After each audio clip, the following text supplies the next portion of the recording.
Hello, good day everyone. I am Jianne Agadier and today I will be reporting Chapter 1, What is Business Ethics? So these are the topics that we will be going over in this video. First, we have what is business ethics, then we will go over the place of business ethics, and then finally we will end with, is business ethics really necessary? First, we start with what is business ethics? So before we even begin to answer that question, let's first start with the concept of captive customers. So by definition, captive customers are consumers who are forced by an authority or by circumstance to buy a specific product. So often they have to pay more and they don't really have another choice. So Anne-Marie Waggoner is a student at the University of Alabama, and she's frustrated with the cost of her textbooks. She already spends over $1,000 every year on books alone, but what bothers her the most is the required text for a composition class, a writer's reference, which is a custom publication for the University of Alabama. It's basically the same book sold everywhere else, except it has 32 extra pages about the school's writing program, a custom cover, and a $6 higher price. On top of that, the back cover says, "This book may not be bought or sold used," which basically means it blocks students from buying cheaper secondhand copies and forces them to pay nearly double compared to a used standard edition. But really, there is a bigger issue here than that. It's the $6 problem. When you look closely at the $6 difference between the standard new book and the customized UA version, only half of that money stays with the publisher to cover specialized printing costs. The other part kicks back to the university's writing program, the one requiring the book in the first place. As it turns out, there's a quiet money-making scheme at work here. In effect, the department earns revenue from its own mandate, and most students don't even notice. According to the Wall Street Journal, this kickback model is one of the fastest growing segments of the $3.5 billion textbook market. So not everyone approves though. Economist James Koch, former president of Old Dominion University and the University of Montana, warns that schools should think twice before embracing customized textbooks. He argues that the practice treads right on the edge of what I would call unethical behavior, and doubts it passes the smell test. Now let's talk about something James Koch mentioned, the smell test. Now what exactly does that mean? The smell test is a metaphor used in business ethics. It's about our first intuitive reaction to a situation. If something feels off, if it gives you that gut feeling, that tug in your stomach, it probably doesn't pass the smell test. So in other words, it seems morally questionable right from the start. But here's the catch. The smell test is based on intuition. One person might say this feels wrong, while another might shrug and say, well, it seems fine to me. If we stop there, the conversation ends. We agree to disagree and move on. However, if you really want to challenge a practice, like Anne-Marie Waggoner, who was angry about the textbook costs, you need more than gut feelings. You need evidence. You need analysis. You need to show why the practice is harmful, unfair, or unethical beyond just how it feels. So the smell test is a useful starting point. It alerts us when something might be wrong, but if we want change, we have to go deeper. That's why it's important to go beyond just the smell test. Rather than following a gut feeling, doing business ethics involves a structured approach to analyzing conflicts. Business ethics requires three specific elements. First, we have arranging values. This involves establishing a clearly defined set of priorities to guide decisions. It requires deciding what is worth seeking or protecting and what can be compromised. For example, in the case of captive student customers at the University of Alabama, one must weigh the value of student-centered honesty against the university's right to generate revenue. Next, we understand the facts. A situation must be carefully defined by identifying everyone involved: the students, the parents, the administrators, the taxpayers, and the specific details such as financial kickbacks universities received from customized textbook sales. And finally, we construct arguments. This is the process of showing how, given the established facts, a specific action serves chosen values better than other options. A successful argument must use comprehensible reasoning that an outside observer can follow, similar to how a cook follows a recipe. So the final verdict of right or wrong is secondary to the process of forming and debating arguments. Because ethical arguments expose the reasoning openly, they naturally invite counter-arguments. Now there are three primary ways to dispute an ethical argument. First is by disputing the facts, challenging the data or the description of the situation. Next is to dispute the values, arguing that a different set of priorities, such as the greatest total good, rather than individual honesty, should guide the decision. And finally, disputing the reasoning, accepting the facts and the values, but arguing that the logic used to connect them is flawed. Now we're on to the second topic, the place of business ethics. There are three distinct levels of consideration regarding ethical inquiry: morality, ethics, and meta-ethics. What's the difference? First, morality. This is the most basic level. It's about the direct rules we should follow. Think of simple directives like don't lie or don't steal. The key question here is, was the rule obeyed? In the case of customized textbooks, the debate isn't about morality. No one is literally stealing or lying. Morality is about clear rules, not debates. Above morality, we have ethics. Ethics is the morality factory. It's where we decide which rules should exist in the first place. Should there be a rule against kickback textbooks? There's an ethical question. Anne-Marie Wagner can argue the practice is wrong, but it would be too much to call administrators immoral. They're not breaking a rule. They're part of an ethical debate and about which rules should apply. Then there's metaethics, the most abstract level. Metaethics asks, where do ethics come from? Why do we have ethical and moral categories in the first place? To whom do the rules apply? Babies, for example, steal from each other all the time, and no one accuses them of being immoral or insufficiently ethical. Why is that? Or putting the same question in the longer terms of human history. At some point, somewhere in the past, someone must have asked, wait, is stealing wrong? How and why did that happen?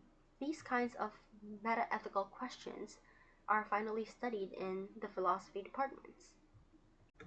Now let's distinguish between normative and descriptive ethics. Now normative ethics ask how people ought to act. This is the heart of business ethics, evaluating whether certain practices are justified. Descriptive ethics, on the other hand, looks at how people actually behave. For example, stealing. Why does stealing happen? Historians, anthropologists, sociologists, psychologists, and economists all study why theft happens, how societies respond, and what motivates people to steal. Descriptive ethics doesn't ask whether stealing is right or wrong, it simply examines the reality of it. Besides ethics, people frequently make decisions based on other factors. The law. Legal rules are defined by legislators and judges. While they often overlap with ethics, they are distinct. A law can be ethically wrong while still being legally binding. Religion, based on beliefs and faith rather than the reasoned arguments required by ethics. Prudence, making choices based on practicality and personal well-being, such as avoiding jail. Authority figures, peer pressure, customs, which makes our decisions and motivations relative to where we are from and who we are with. Next is conscience, a gut feeling or intuition, which is far from ethics that requires facts and logic. Almost every adult practices business ethics, whether they realize it or not. Each morning, when people decide whether to get up and go to work or stay in bed, they're making choices guided by their values. Ethics isn't abstract, it's lived out in everyday economic reality. At the lowest level, we see pre-conventional behavior. This is often associated with children, but adults can show it too. Here, decisions are driven by raw self-interest. What gets me what I want most efficiently? Think of kids behaving better in December, not because they respect rules, but because they want more presents. Next comes the conventional stage. At this level, what you do starts to separate from what you want. First, immediate conventions like family expectations or peer pressure shape behavior. Then broader conventions like laws, social customs take hold. People act not just for themselves, but to fit into the standards of their own community. Finally, at the highest level, individuals begin to compare and evaluate value systems themselves. They don't just follow rules, they ask which rules are justified and why. This is where business ethics really belongs. Adults weigh competing values, build arguments, and make reasoned choices about what's right in complex situations. So ethics develops as we grow, from self-interest to social conformity to critical reasoning. Business ethics sits at the top level. It requires maturity, experience, and the ability to compare values side by side. In other words, it's the ethics of full adulthood. Coextensive with the development of ideas about what we ought to do are notions about responsibility, specifically when it is justified to blame someone for their actions. At its most basic level, responsibility is physical. The person who stole the book is accountable simply because they took it. On a more abstract level, responsibility extends to causing others to commit a wrongdoing. For instance, Josh persuading Anthony to steal the book. It also includes failing to act when one could have prevented wrongdoing, such as Angel choosing not to dissuade Anthony from theft. Someone can only be held responsible for a wrong if they understand the difference between right and wrong, and they also act from their own free will and are aware of their actions, and either cause the harm or fail to prevent it when they could have. Third and final topic is business ethics necessary. Well, the necessity of business ethics is often debated through two conflicting lenses. The dirty enterprise view. Some regard business as inherently corrupt and in need of strict oversight. From this perspective, business ethics is seen as a contradiction, since the very nature of business is thought to conflict with morality. Supporters often invoke the poker analogy, which claims that bluffing and deception are simply part of the business game and therefore not truly dishonest, as no one expects full truth in that context. In the annoying scold view, conversely, others argue that successful businesses benefit society, while ethicists are little more than meddling critics who threaten economic progress. According to this view, ethical rules interfere with capitalism's efficiency, slowing the system down and potentially weakening the market economy through endless restrictions. Proponents of the second view argue that the marketplace itself serves as the ultimate regulator. Consumer pressure. Businesses depend on trust and reputation.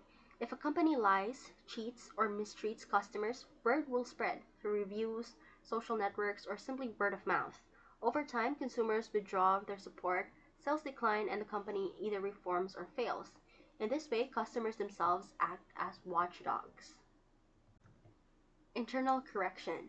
Within organizations, unethical behavior creates instability.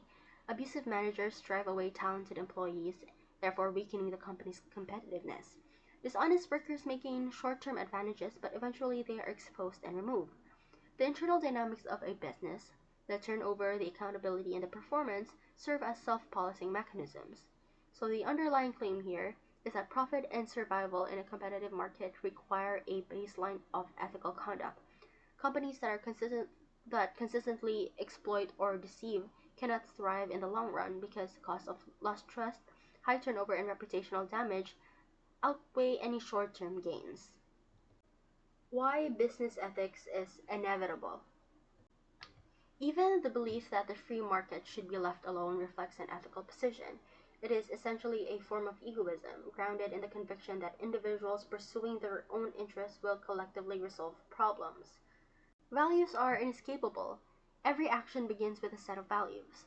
Simply getting out of bed to pursue a goal shows that a person has already chosen what matters to them. Values are not optional. They shape decisions whether or not we consciously acknowledge them. The real distinction here lies between those who recognize the ethical framework guiding their choices and those who act without reflection. One may choose to ignore the formal study of ethics, but one cannot escape practicing ethics in everyday economic life. Every purchase, negotiation, or business decision reflects underlying moral commitments, whether explicit or hidden. So the real question is, are you making ethical choices on purpose? And that concludes my report for chapter 1. Hopefully you guys learned something from this video. Thank you and have an amazing day.